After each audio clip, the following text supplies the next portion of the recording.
Pemirsa, Iran menghentikan negosiasi damai dengan Amerika Serikat setelah Israel terus berulah melanggar gencatan senjata memperluas serangan ke Lebanon. Ya, akibatnya Amerika Serikat meradang pada Israel.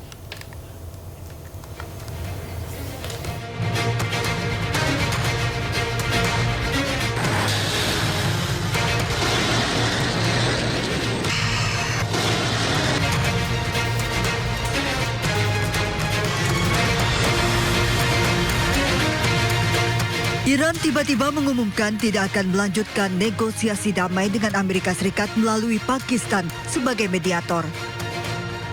Keputusan ini diambil setelah Israel terus melanggar gencatan senjata dan Netanyahu memerintahkan serangan besar-besaran dan meluas ke Lebanon. Padahal sebelumnya Presiden Amerika Serikat Donald Trump optimis kesepakatan damai akan segera terwujud.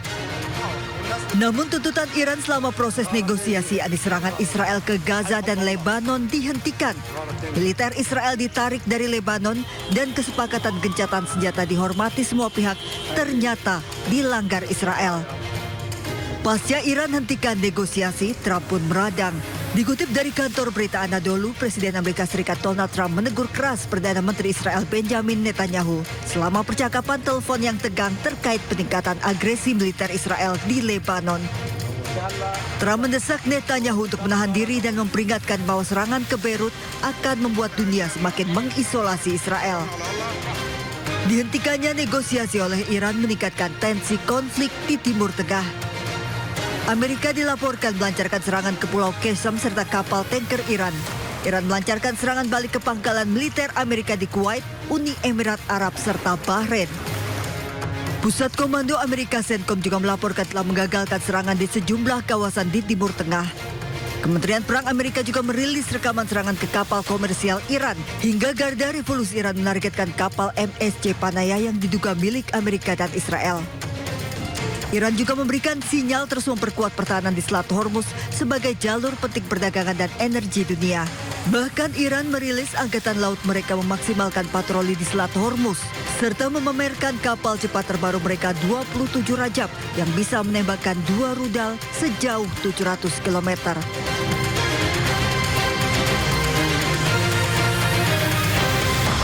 Pemerintah Kuwait merilis video rekaman detik-detik diserangnya Bandara Internasional Kuwait oleh drone diduga milik Iran Rabu kemarin waktu setempat.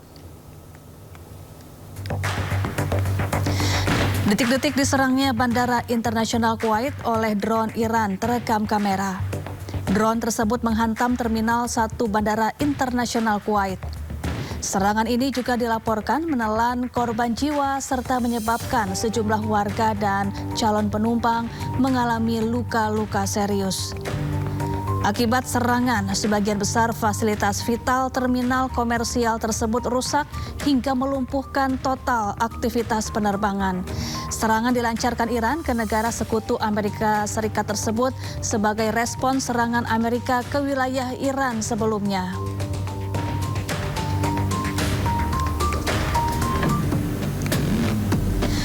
Pasca serangan, Menteri Dalam Negeri Kuwait Sheikh Fahad Yosef Saud Al-Sabah melakukan sidak ke Terminal 1 Bandara Internasional Kuwait.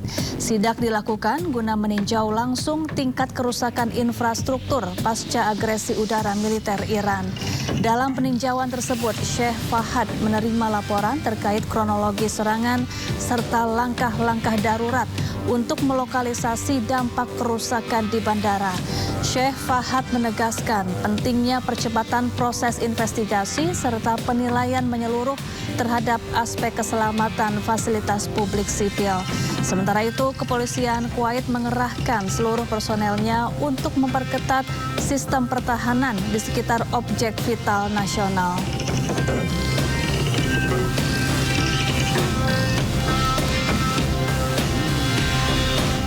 Ya pemirsa, tidak hanya Kuwait, Iran juga diduga menyerang pangkalan laut Amerika di Bahrain.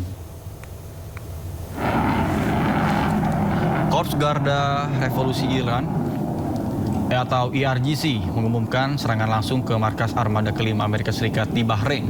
Serangan dilakukan dengan menembakkan rentetan rudal strategis dan drone. Insiden ini menandai eskalasi konflik di kawasan Teluk yang kian masif dan mengancam stabilitas keamanan.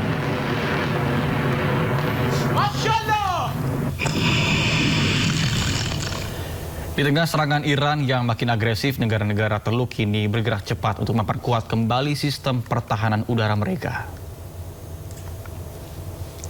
Dari laporan IISS, negara-negara Teluk kini sibuk mencari cara untuk memperkuat sistem pertahanan udara mereka.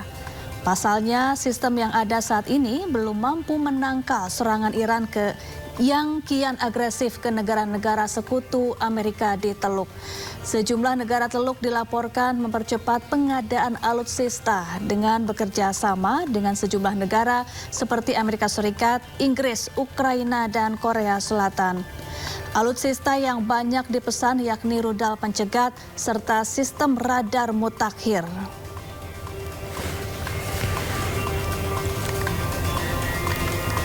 DPR Amerika Serikat resmi meloloskan resolusi yang membatasi kewenangan Presiden Donald Trump dalam perang di Iran.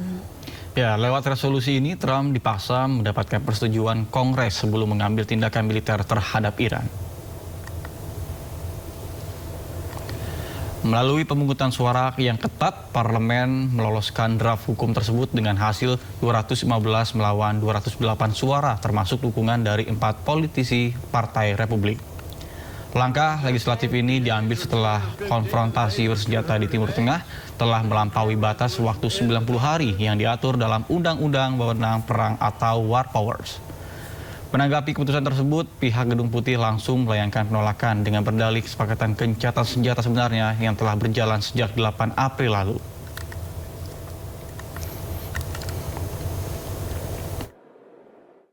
Itu Presiden Amerika Serikat Donald Trump mengklaim bahwa Selat Hormuz akan segera dibuka kembali untuk jalur pelayaran internasional. Ya, pencabutan blokade akan dilakukan usai Iran menekan nota kesepahaman bersama.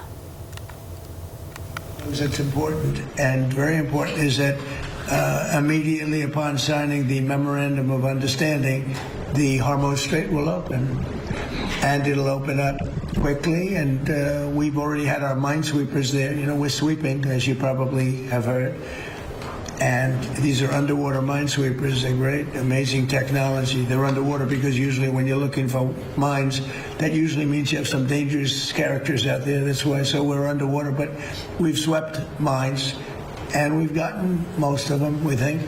So, but the Hormuz Strait will open immediately upon signing. Now, that's subject to a couple of areas being cleaned out also of mines, which we don't think there are any.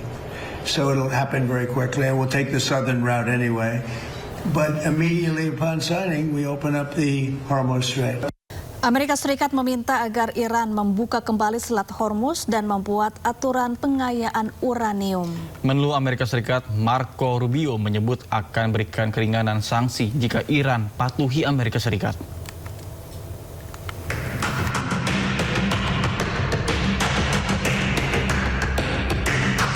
Pemerintah Amerika Serikat meminta Iran membuka kembali Selat Hormuz dan membuat konsesi nuklir besar sebelum pelonggaran sanksi dipertimbangkan.